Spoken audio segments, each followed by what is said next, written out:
All right, welcome back everyone to another episode on Build Break Discover. So, you guys have asked me several times in the comments before, what did you do to configure your bandsaw to the table and like where'd you get the table and all that stuff. So, both of these are from Harbor Freight and pretty simple. I'll go through it in a brief explanation. I got the material, the steel plate, and yeah, I'll just show you a few things on how I did this. But let's see what it can cut first.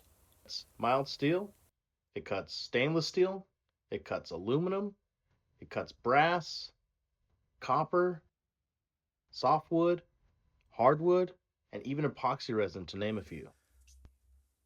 All right, so I was going to start getting into prices for a unit like this, but since every state varies and the prices vary with it, I don't want to give off any wrong information. So, keeping this unit flush towards the backside of my template, I want to keep the whole thing centered and leveled. Now, it doesn't have to be perfect, but with the Sharpie, it allows me to kind of go around the surfaces real easy.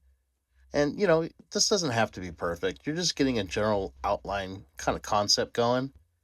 And once you've had your basic shape, it should look very close to what's already cut out for my example. So as you can see, it looks very much close to the same. Now, with any straight edge, I want to make my cuts easy. I don't want to have to go around and use like a jigsaw or some kind of scroll saw or something. So I'm going to use the speed square and I'm going to kind of crisp up the lines a little bit. This should help me make quick, straight, easy, flat cuts. And the only thing that I'll probably put a radius to might be just where the bottom section meets here. I'll kind of just smooth that over a little bit and basically call that a day, right? I do want the wheel to move past that easily, so if that's the only radius that I have on here or close to it, then that's okay. Another issue that I ran into would be this little round kind of knob thing towards the bottom. You will have to make a notch out, and sometimes I find it easier to just make the notch out when you have the all the whole section basically cut out already. You can kind of put the tool on top and then mark where it's at. But just as an example, it's basically around here somewhere. And as long as I kind of crisp up these lines, that'll be basically what I cut out and what I'll be happy with. So for the most part, pretty easy. And what I'll do is we'll kind of dry fit this here.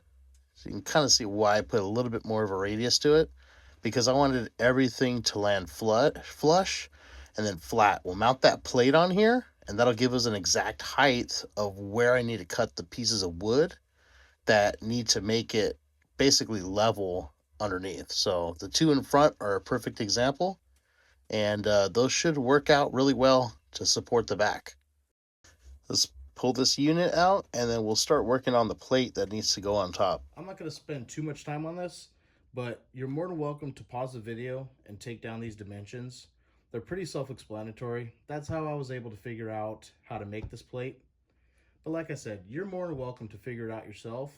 And if you want a plate that's longer and modified differently, go right ahead. That's completely up to you. Like I said, this is what I figured out for my unit, and this is what I'm comfortable with.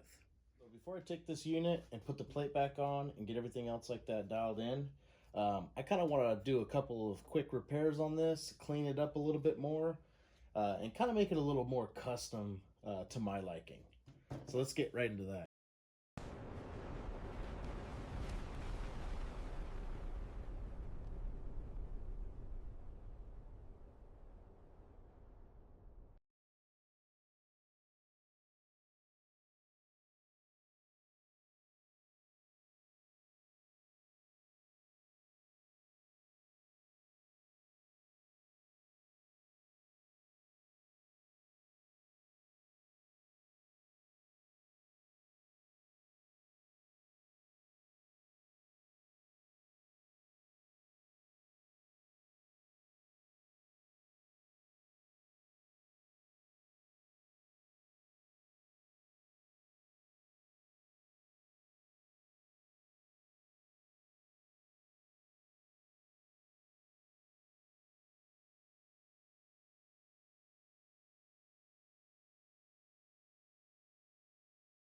Ladies and gentlemen, thank you so much for tuning in towards the end of the video.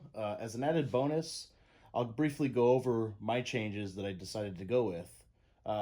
As far as the reflective tape goes, it's just a solid reminder to keep myself safe whenever I'm operating this equipment and to not put my hands in areas they don't belong. The sides have plexiglass to keep small parts from going in and possibly binding up the blade. The far right side is where I apply my air duster so that from time to time I can grab it easily, blow out the areas to keep things from clogging. And here in my safe zone, I got all the stuff that I could load up after I'm done cutting.